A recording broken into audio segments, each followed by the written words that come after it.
За манай аппликейшн маа хөндлөн зургуудыг автоматар зурж байна. Метр квадратуудыг гаргаж байна. За энэ цэнхэр цэгүүд нь энэ хөндлөн зурган дээр хэмжилт хийсэн цэгүүд нь байна.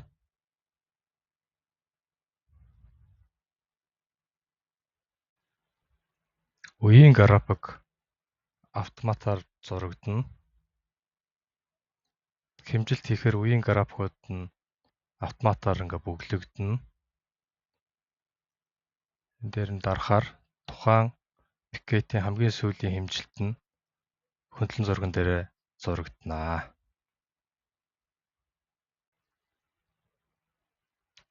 Хөндлөн огтлын зураг болон өдөр тутмын хэмжилтийн метр квадратыг зурагдсан файлыг AutoCAD дээр татаж авах боломжтой.